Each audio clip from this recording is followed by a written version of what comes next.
At least a support and AD, and then I guess sing jungle, and then Peter can play top, or then Keg can play top.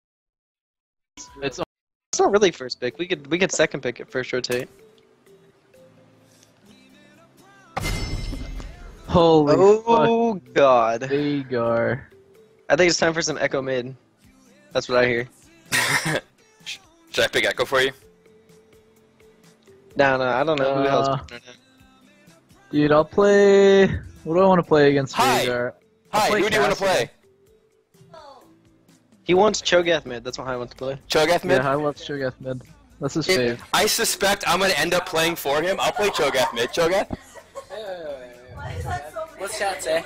What? What's chat saying? Zed and Teemo. Gameplay? Nope. Pick whoever. Okay. Quick, yeah, 1 second.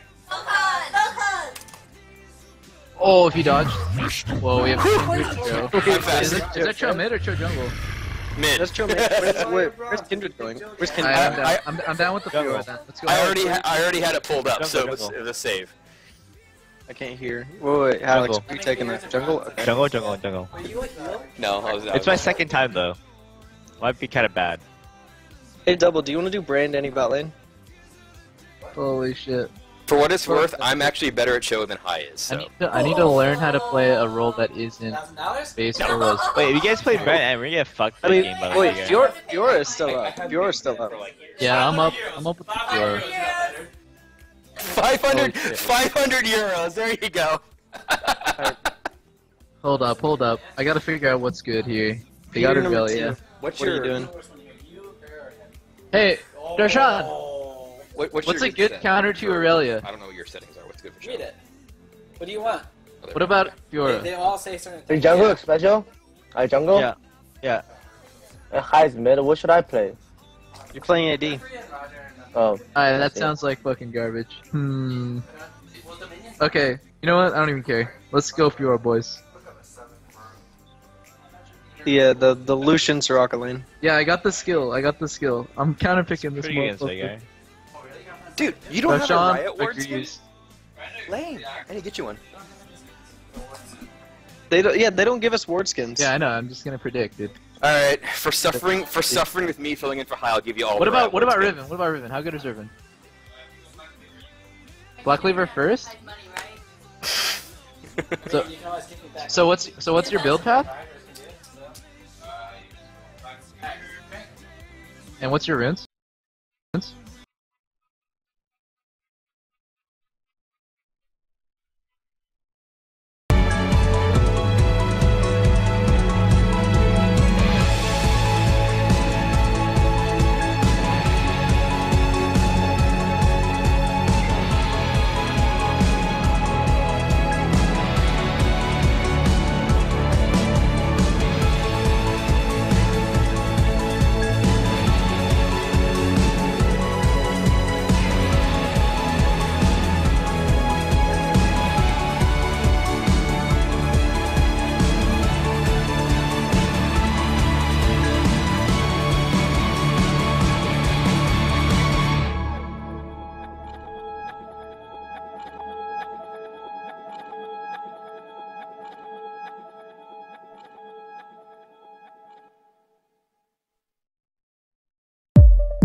SKT definitely looks like the best team right now. It's the best thing, like being the underdog, because you have no pressure. Can we bring to fall the giants? The only thing that can happen now is that we prove them wrong.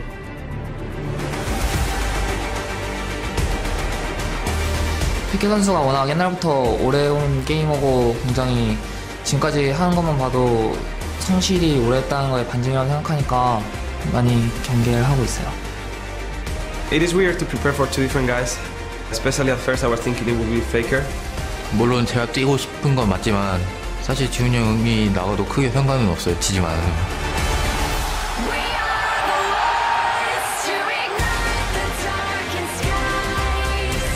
If it ends up working out and I end up doing good against Isihun, they can just swap him for Faker in the next game. 사실 페케 선수가 좀 예전부터 오랜 경험을 쌓아 오셨기 때문에 저희 둘 상대로도 1대1도 거둔하실 것 같다고 생각합니다. At season 1 I felt we had the level to take it. This one is almost the same. I don't feel like it's just gonna be hard because they are better than us. I feel it can go either way, and that's the hard part about it.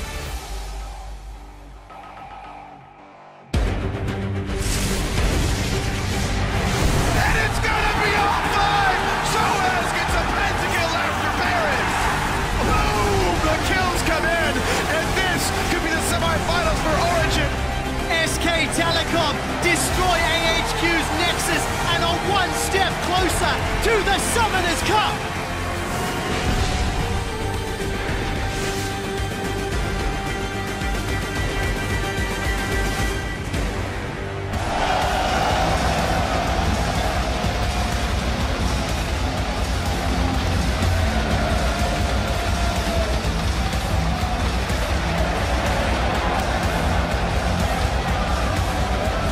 Welcome to the 2015 League of Legends World Championship semifinals. Of the 16 teams from around the globe that entered the tournament, only 4 remain in pursuit of the Summoners Cup. Now you're getting a look at Brussels Expo in Belgium, which will play host this week as the teams do battle with their eyes on the finals. And just a little bit ago, fans were lined up and ready to storm the arena to cheer on SKT and Origin. We've got a few cosplayers in the house with Yasuo and Lulu leading the charge. And here you're getting a sneak peek at our combatants. SK Telecom warming up in their locker room just a short time ago. They'll be facing off against Europe's Origin. Both teams looking to advance to Berlin. And that best of 5 is just moments away. Hello everyone, I'm James Dash Patterson coming to you live from the heart of Belgium, where I'm joined by coach for Europe's H2K, Neil Prawley Hamad, OGN shoutcaster Christopher Monte Cristo Michaels, and the NALCS's own Joshua Jat Leesman. Welcome to the semifinals, gentlemen. We made it. Yeah, we did. And so did everyone in this venue. This place looks amazing. That they did. So much energy in this building, as you can tell already. People are ready for the games to start, for some fun to be had. Now, the analyst desk has hit the road for our last 2 weeks and has joined the rest of the team to cover all the action here on the ground. Warming up the caster booth for our first series today is Freak, Crepo, and Kobe. And we're not the only ones that made the trip across the North Sea. Our partners from China and Korea's OGN are here as well to bring the coverage of this weekend's games to the far corners of the globe. Now, of course, it's time to pull up the bracket and see how today's semifinalists made it to the penultimate stage of Worlds 2015. We'll start with Origin, who surprised many with their run through groups and followed that with a solid victory over the Flash Wolves last week. Yeah, Origin has been playing great this entire time, defying many of the expectations. Remember, most people didn't even see Origin coming out of the group stage, yet time and time again, when the decisive moments of the games happen, Origin are the ones coming out on top. And even though they don't usually have a gold lead early in the game, they've shown through some intelligent use of globals, teleports, that they can make big comebacks in a lot of their games and really stand with a lot of teams in the late game phase. And of course, they're going to be going up against Korea's SK Telecom, who have yet to drop a game throughout the entire tournament. They look strong as ever, gentlemen. I have no clue who's actually going to stop SKT, but I really hope it starts now. Yeah, well, there's a chance they could be the best team in the history of the World Championships. They are currently undefeated, and no one has gone undefeated the entire way through. We thought maybe Samsung White could do it last year. They played so fast and so clean in many of their games, but they had those minor slip-ups. Maybe that's the story for SKT this year. Still plenty of games to find that out. Now, at the end of the day, only one team will stand as Origin and SKT go head-to-head in today's best of 5. It's important to note that because of a bug with his Q, Gragas has been disabled for the remainder of the tournament, along with Lux and Ziggs. Now, for more information and the full context of the disable, load up lolesports.com. And as we close in on the finals, we want to give you some insider knowledge from the analysts joining us on the desk. So tweet your questions about the tournament at LOL Esports with the hashtag AskTheDesk, and we'll run them by our European, Korean, and North American experts later today. And before we kick things off here in Brussels, we want to take a few moments to acknowledge an integral member of our team who's come home to cover the World Championship. To some, she's Effie de Portra, but to many, she's simply known as Shox.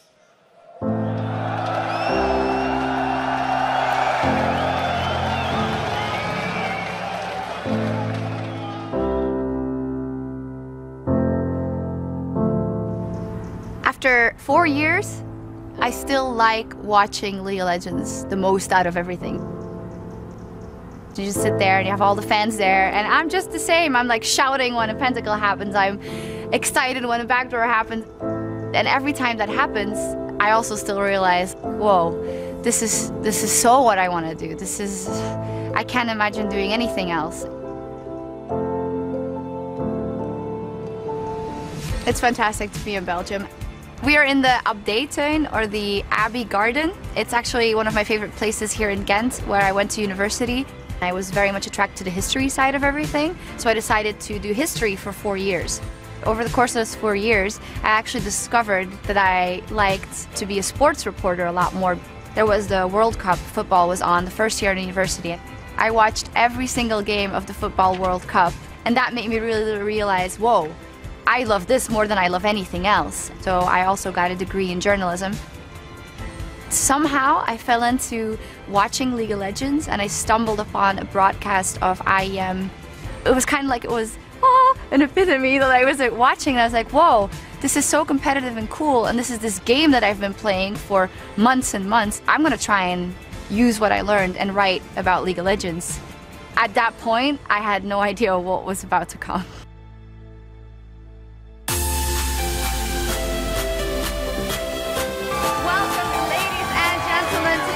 Legends Season 3 World Championship! Originally, actually, I never really thought about being on camera. It was never something that I was drawn to. I grew to like being on camera, I think. I have a lot of mannerisms that I didn't know that I had until I watched myself on camera. When I watch it back then, I just feel like I was very awkward, and I didn't really know how to present myself. I talk very fast, I still do. I started to like it along the way, and now it feels super natural. And it's awesome that now it feels that way, but it wasn't that from the beginning.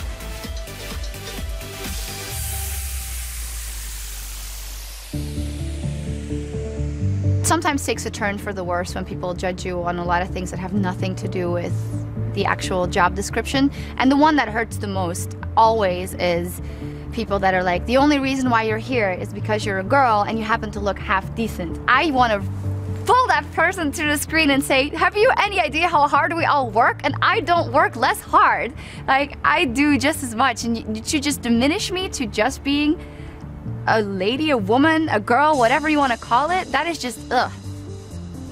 I love when they say, wow, you looked great today, your dress was awesome. Yay, good, but did you also like that interview? Did you think that should I ask that question differently? What should I do?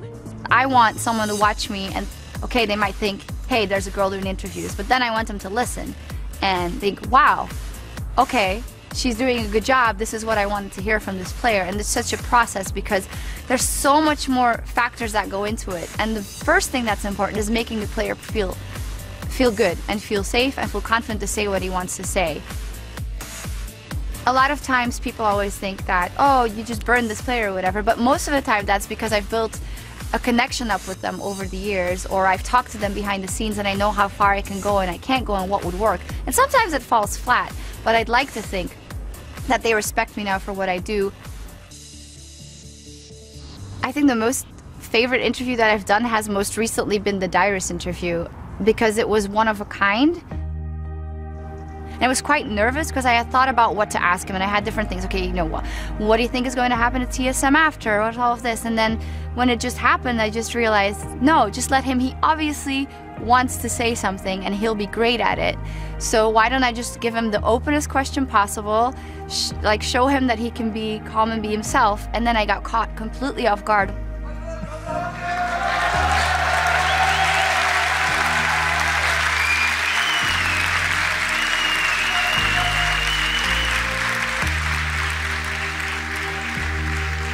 I'm really sorry to all of my fans that I let you down. It was very overwhelming, but the only thing I was like, I don't want to cry and have people look at me when I'm crying. Now, I don't care if I look bad. I want them to listen to him because this is his moment. And I feel like 2 years ago, I might have screwed that up completely and just been too nervous or said the wrong thing. And I felt really, really happy that I could navigate that, and I felt that that moment that we created was really special. There's nothing left to say. You have influenced the lives of so many people, and you'll continue to do that. Thank you so much for willing to do this. And one more time for Dyrus, his incredible career, and the fact that he was willing to talk to us here.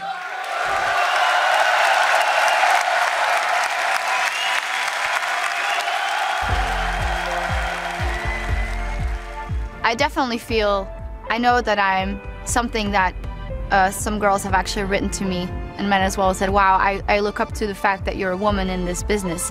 And it's not something that I want to get hung up on and think about all the time, but I think that through my actions, I've been a good example, because for me, it's always been about loving this game, working as hard as possible, and hopefully showing people that I care, and not that I'm there just to be on camera or whatever.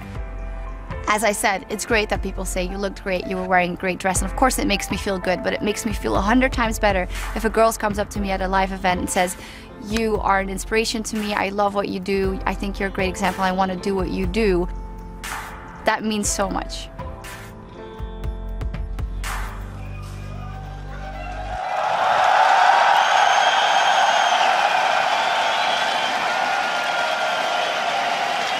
And now it's time to head down to Shocks on stage to introduce us to today's semifinalists.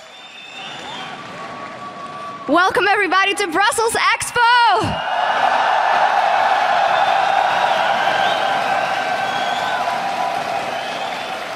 Hallo iedereen, bonjour tout le monde. Please join me in welcoming our two semi-finalist participants for our game today. Starting with on the blue side from Korea's LCK and the Season 3 World Champions, SK Telecom T1. SK Telecom destroy AHQ's Nexus and are one step closer to the Summoners Cup.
In the top lane, Maren.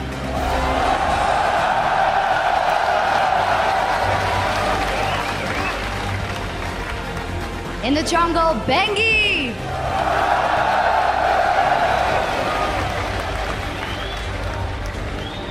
The starting mid laner, Easy Hoon.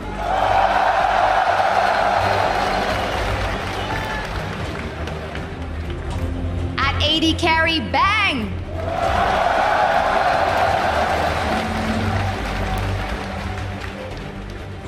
On support, Wolf.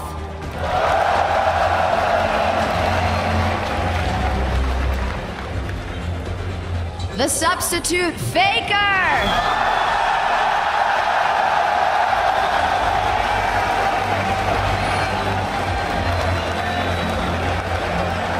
Their coach, Koma.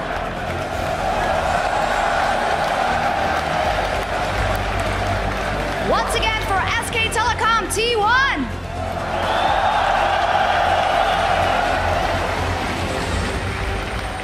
And now their opponents on the red side of Summoner's Rift from the European League Championship Series, Origin.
In the top lane, it's Soaz.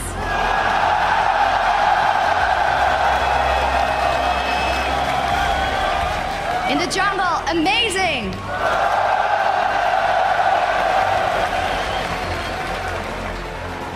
Holding the mid lane, Xpeke.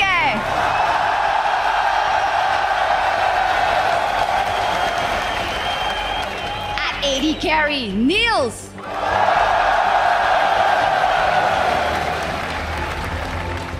His support, Mithy.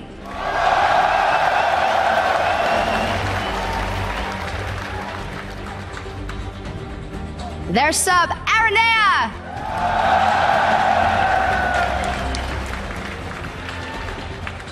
And finally, the coach, Hermit. Give it up one more time for Origin.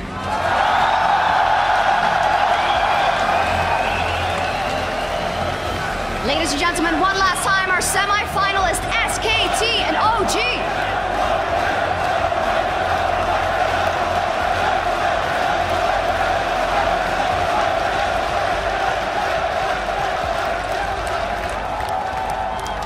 Now there they are, the two teams in the first of our battles between Korea and Europe, SKT and Origin. The energy in this building is massive. There's very clearly a fan favorite in this arena, though.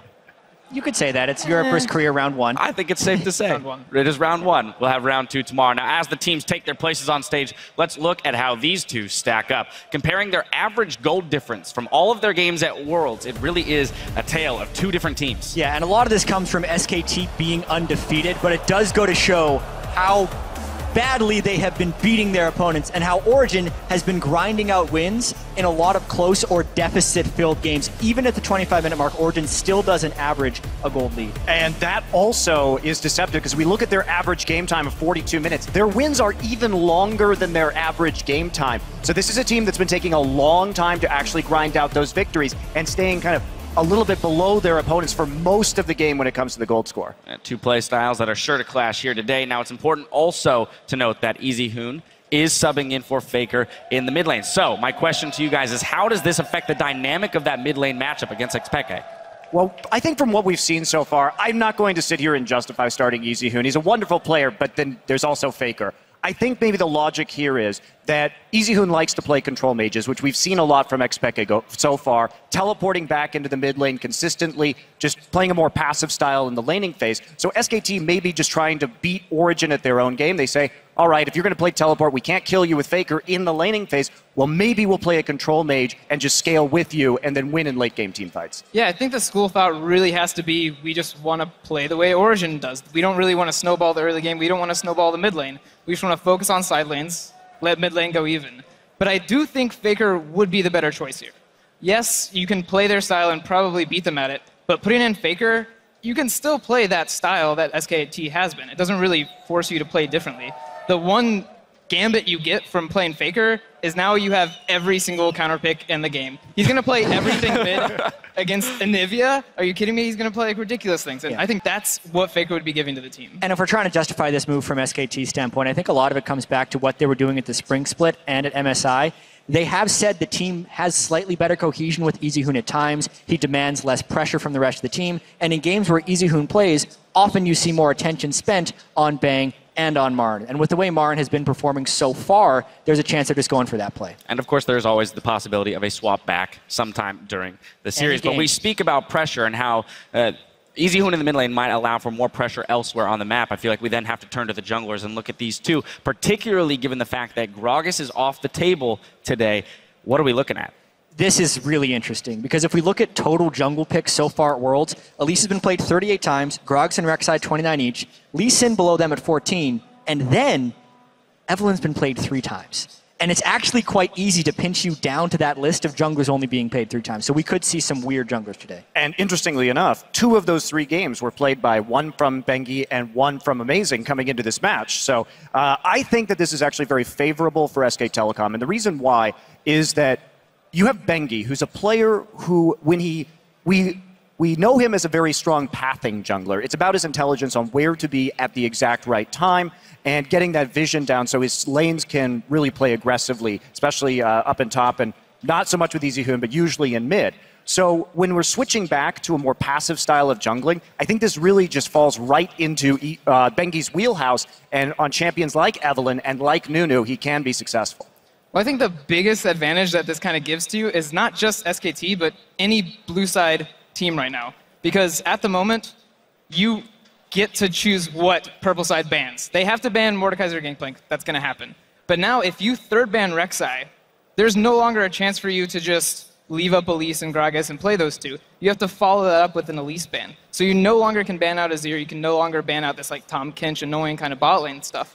So it really forces blue side, like, do we want to leave up both junglers or do we want to ban junglers? Yeah, well, I will say, if they're going to be doing that, you have to put a pretty big investment in, especially against Amazing, because I think his Lee Sin, even though he hasn't played it much, is probably his best champion, and it's his most played historically, especially if you look at solo queue. It's what he likes to play, and it's an aggressive style. So you have to be willing to throw probably 2 bans as well as a first pick if you actually do want to be able to take the Lee Sin away from him. And another good reason to play, for example, Easyhoon, is he is one of the best Azir players in the world. He's better than Faker at Azir. He's better than Faker at Twisted Fate.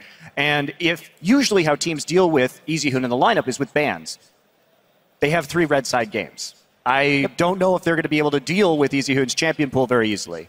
Yep, it's a large one to say the least. Now it's time to move to the top lane, which has been the trend of the tournament. We have 2 guys in the top lane here who have proven at times that they can carry. However, on a game-to-game basis, Marin has been the picture of consistency, Soaz has stumbled at times.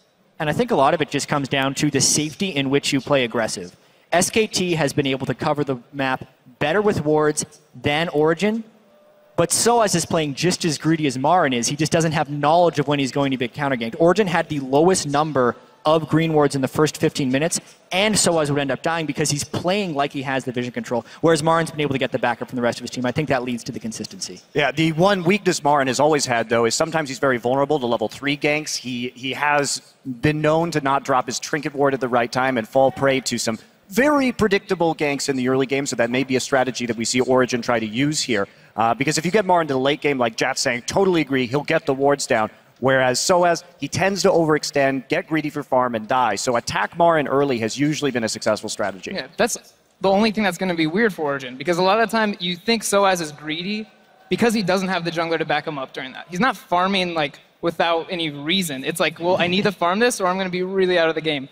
So if Origin wants to push the jungler away from the bot lane, which they have been doing, is putting it bot lane, then I think Soaz can fix his like consistency problem, because I don't think it's like on him alone. I was about to... It's a team thing, for sure. Yeah. And that's why I think it's very interesting that we point out Bengi has the earliest sidestone buy of any jungler on average in this tournament. And that could be where a lot of that safety is coming from in the top lane. Want to move to the bottom half of the map. Now we've got to look at the AD carries. We have the rookie Niels going up against the KDA King here at Worlds. Bang.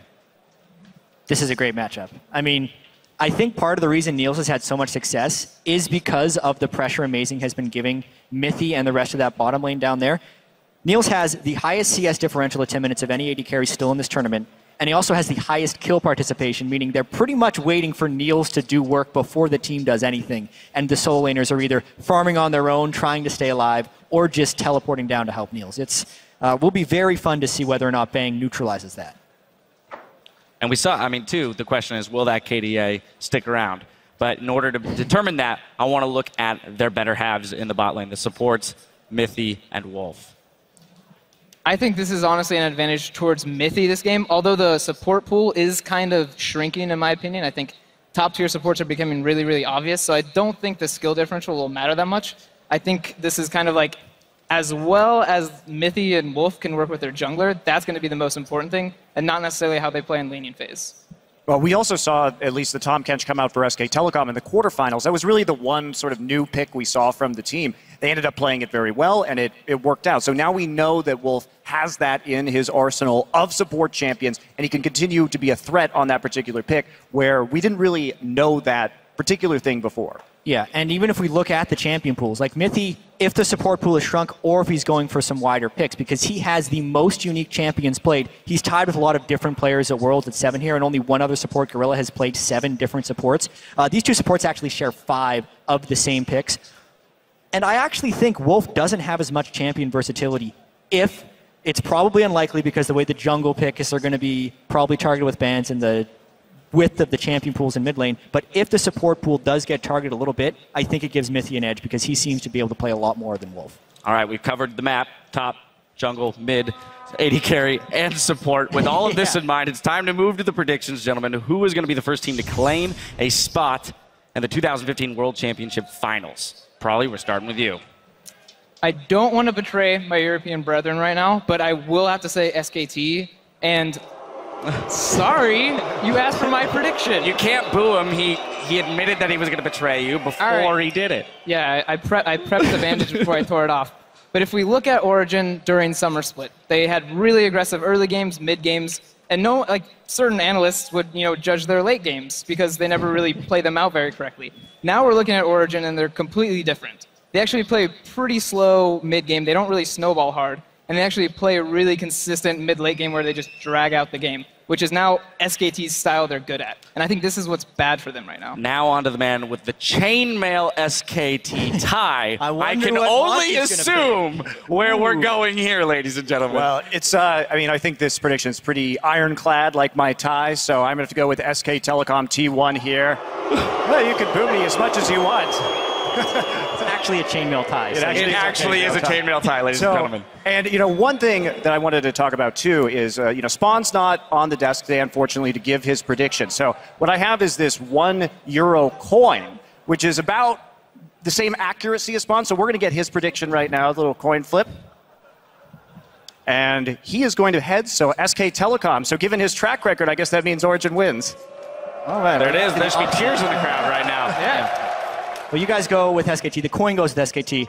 I will say Origin. Listen. SKT has had the easiest road of any team here at Worlds. If you look at the other teams in their group, H2K, Bangkok Titans, also their quarterfinal opponent against HQ, where they almost lost a game to HQ. They gave up 4 dragons, if not for the Baron. Which is why I think Origin 1-3, they can win a single game, and my prediction for this series is actually SKT, 3-1. The switcheroo, ladies and gentlemen. That's something you boo right there. All right, well, we'll find out as Origin and SKT are about to hit the rift. But before we get to the casters, Shox is standing by for a word with one of the Season 3 World Champions looking to reclaim the Summoners Cup. Thank you very much, guys, indeed. Joined here by Faker. And well, Faker, I did want to talk to you for a quick minute because you're not starting in Game 1, such an important game on the road to the Summoners Cup. You've said, as long as we win, it doesn't matter. But what is it like knowing that your team is about to play this game and you're not? 페이커 선수가 이전 인터뷰에서 비록 경기를 뛰지 않더라도 팀이 이기면 괜찮다라고 얘기하셨는데 이제 이렇게 중요한 경기에 후보로 경기를 안 뛰는 것에 대한 심정이 어떠신가요? 우선 저는 제가 뛰는 것을 좋아하지만 그렇지만 지훈이 형이 뛰어도 저는 믿을만하다고 생각하고 또 제가 먼저 뛰지 않음으로 인해서 제가 좀 마음이 편해져서 좋은 점도 있는 것 같아요. Even though I enjoy playing at the desk, but I trust Easyhoon as my teammate, and because I'm not playing for the first game, I'm kind of relieved, so it goes well like that. Okay, well, a lot has been said about the differences between you and Easyhoon and your playstyles, but what, in your eyes, is the most important difference?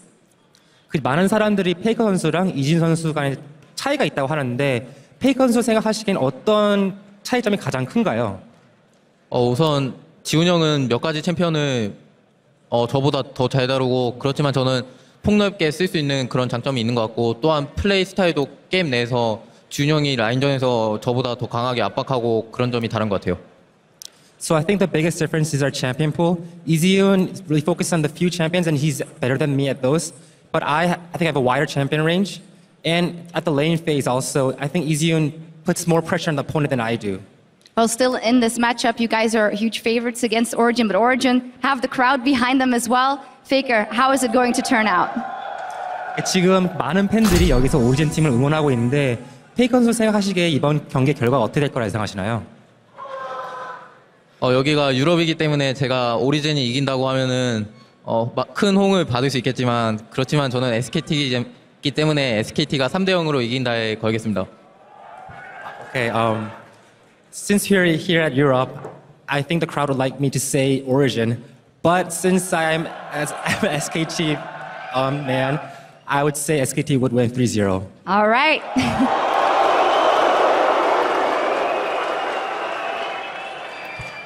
Well, thank you very much. That was it from Faker, and I think it's about time that we get into the game. Let's head over to our casters. Merci beaucoup, Sharks. Bonjour et bienvenue, mesdames et messieurs. I am David Freak Turley. I am here with two wonderful co-casters, Sam Kobe Hartman-Kensler and Mitch Krepo-Vorspels. As a man who can speak the language, how did my French do there? Your French was passable? painfully average. Painfully average, so much like Just your like your casting, casting. we're ready to go. Holy We've moly, got all the right. jokes Good thing I'm in the already. middle. Yeah, you can moderate for us. So guys, we've heard the analyst predictions here. It's like a net 12-1 in SKT's favor. Certainly a difficult match for Origin here, so what do you think is going to happen here, maybe to cause the upset or for that 3-0 avalanche people are expecting? I think SKT is just going to take it clean 3-0. The only way Origin has really won these games is with like this massive late game, really good shot calling, but you don't need that because the game's over by the time you can actually do that against SKT. We can all agree that this game is going to be a lot about multiple points of pressure on the map at the same time. And because of that, you know, that's one of the reasons why I actually think they're using EasyHoon. Yeah, there's a lot of talk about EasyHoon's Azir, and rightfully so, but his Twisted Fate pick is so important versus something like Origin. Faker's actually only had one Twisted Fate game in all of Season 5, and it was one of SKT's rare losses. Whereas EasyHoon, I've been spying on him, and he's played a lot of it in solo queue. It's one of those champions that he has been focusing on. I think it's a really good pick, specifically against Origin, where you know there's going to be so much about map movements, and using a champion that can traverse that much distance that quickly is very important. Yeah, both these teams have an incredibly similar style in the mid game, which revolves around not grouping up at all and just splitting up and pushing all lanes at once, 1-3-1 or 1-2-1 with a roaming jungler in between, and that's generally what SKT like to do. Origin, they play the same version, they just play it worse. They peel off a lot sooner, and they make these tiny mistakes, and they give up the pressure that SKT is so good at putting. In addition to that, SKT just managed to get ahead every single game at 10-20 minutes, whereas Origin, they're struggling. And it's unfortunate. It's been people kind of overextending for things they're not supposed to get. We heard Jat talk about the lack of wards early game from Origin. Monte Cristo talks about how the fact that Bengi is always in the right place at the right time and picking off these overextended members. So it seems like the general holding pattern keeps looking SKT's way. I do have, well, that brings up one more prediction I have. I think that Thresh and Tom Kench are going to be the two most important support picks for these two teams because of that factor of everyone's going to be spread out so much, and supports that are able to save someone who's extending in a lane, who's trying to push the wave and gain that map pressure advantage. Those are going to be two really key picks. Yeah, definitely key picks. In addition to that, Alistar is just going to be a really high priority pick for Wolf because unlike Mythy and Amazing, they really roam together as a pairing, both on the same screen together. Bengi and Wolf, they kind of split up one by one, and it's a lot easier to play that way if you have Alistar. Alistar is a strong independent support. Strong independent support. Need no jungler near him. Exactly. That's the way they like to play, but obviously it can change against an opponent. They obviously have prepared for each other. Especially level 1, I want to see if Origin has actually found a weakness, because there's a distinct weakness in one of the level ones don't give away too much. that SKT runs. I'm just waiting to see it happen, hopefully, because we're getting into the game pretty soon. Yeah, Champ Select has begun here. So ladies and gentlemen, we are into game 1 of the semifinals as Champion Select has begun. And my big question is exactly how locked up are Origin's bans. There are some red side teams who will put all the bans themselves. They'll ban Mordekaiser and Gangplank. And there are some that are happy to share the burden with the blue side team and leave it for the very end. We see that GP actually banned by SKT here. SKT's ban pattern usually goes as follows on blue side. They ban one of the OPs, which is considered Gangplank or Mordekaiser. They have 7 Mordekaiser bans this entire tournament already, the most out of any team. And then they target ban a certain player twice. So usually you would see in this trend, it would be support ban coming out third to try and pinch that champion pool. Yeah, this is actually a little wrinkle here in the second ban being Gangplank. I was thinking that it was going to be Mordekaiser because they've done that so often, but they do as well have 3 Gangplank bans. And this is already interesting from Origin, because every single blue side game, SKT has first picked the jungler. That jungler's always ended up being Elise, but Origin have already pushed upon themselves 2 jungle bans, and they either have to lock up, actually no, they're not even going to ban Mordekaiser themselves, so SKT actually giving breathing room to Origin, who are banning Lulu off there. That could be at least sin pick here instantly off the bat from Bengi. It would be weird though. I don't feel the need, since both Elise and Rek'Sai are banned out now, and Gragas of course is globally banned. to early pick that jungler there for SKT. Bang has been one of the most feared Kallistas in the entire world. Yeah. It was a huge talking point at MSI, and he proved his point there. And we go, we see the next priority champions coming across there. The Alistar that we thought might go to Wolf, taken away as quickly as possible by Mithy. Of course, the Callista stolen away by Marin. I think it's a good luck in here. Both these champions take a lot of power away from SKT because they're so smart at playing this split push style. If you add an invisible jungler in between that in the mid game, it's almost impossible to play against a team of SKT1's caliber with an Evelynn. Also, again, the Alistar is a clear steal away from Wolf. We'll see what's next up on the docket there. Bangi already locks in the Jarvan. Of course, we have seen him play top as well as in the jungle. The Shen also could be a top laner or a support. The Shen pick I actually really like, even though we haven't seen it from Wolf, because we talked about champions that can move across the map really quickly are going to be very important in this matchup. It's going to be all about multiple points of map pressure. Shen adds that no matter if he's in a support role or from the top lane role, because if he's in the support role, then he can actually use level 6 teleport up to the top lane and try and snowball Marin. It definitely suits Wolf's playstyle in the mid game. What he does, he just goes into lane that